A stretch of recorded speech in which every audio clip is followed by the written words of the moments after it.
Bonjour, je suis Karim Adriouche, professeur de communication et coach scolaire au groupe scolaire Le Carrefour.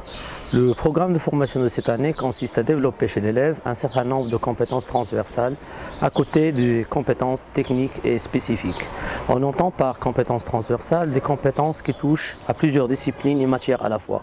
On peut citer l'adaptation, l'autonomie, la méthodologie, la gestion de temps, la gestion de stress, les techniques de communication, la programmation neurolinguistique, etc.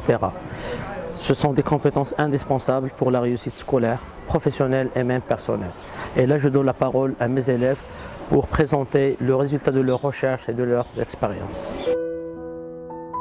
Bonjour, je m'appelle Rim Ben Hussein. Et moi, Mrim Ktani. On étudie au groupe scolaire Le Carrefour. En terminale PC. On a choisi le stress comme projet puisque plusieurs élèves en souffrent. En effet, le stress a plusieurs vertus.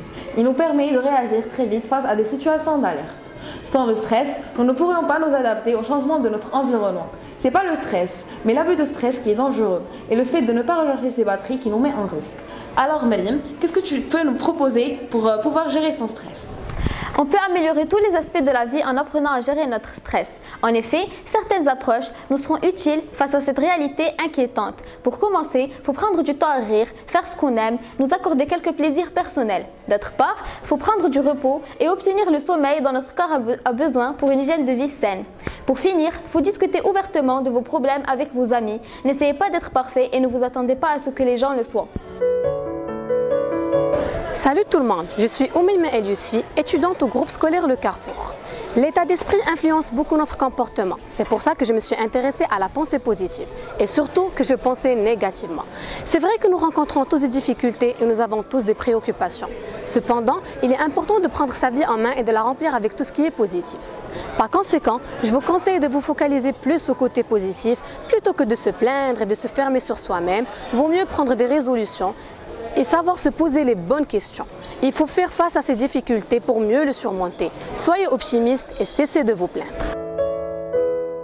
Bonjour, je m'appelle Sabissila, je suis une élève au groupe scolaire Le Carrefour en terminale PC. Vous êtes bien pourtant a priori et un fondamental nous vous manque. Vous êtes toujours à la recherche de ce petit quelque chose qui vous rendra pleinement épanoui. Vous savez pourquoi? Parce que le bonheur a des secrets. Bon, le premier secret c'est de décider d'être heureux parce que la règle s'applique à tout le monde. C'est à vous de choisir votre bonheur et ne dépendra que de vous, non pas des choses extérieures. Le deuxième secret c'est d'avoir des objectifs d'ambition donnant un sens à notre vie. Le bonheur ne s'atteint pas en satisfaisant nos propres désirs, mais en nous engageant sur un but précis. Règle numéro 1. Fixez-vous des objectifs. Mais avant de le faire, il est important d'apprendre à se connaître et de déterminer ses centres d'intérêt. Pour cela, rien de mieux que des séances de méditation. En effet, il existe plusieurs types de réussite.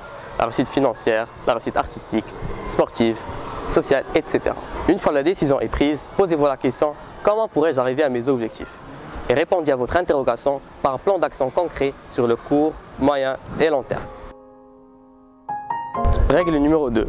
Adoptez les bonnes habitudes et supprimez les mauvaises. L'une des habitudes les plus communes chez les personnes à succès sont l'organisation et la discipline. Je vous invite personnellement à écrire noir sur blanc avant de vous coucher le soir une seule et unique action à faire. Le lendemain, réveillez-vous et obligez-vous d'achever cette action avant la fin de la journée. Règle numéro 3, soyez optimiste. La pensée positive influence grandement votre inconscient sans que vous rendiez compte sur le long terme. Si j'ai 2 conseils à vous donner pour acquérir cette attitude, c'est de ne pas vous focaliser sur le problème, mais plutôt sur la solution. Et de considérer les échecs comme des leçons et des expériences pour en tirer profit. Règle numéro 4, persévérer. Retenez bien ceci, les gagneurs ne lâchent jamais, les lâcheurs ne gagnent jamais.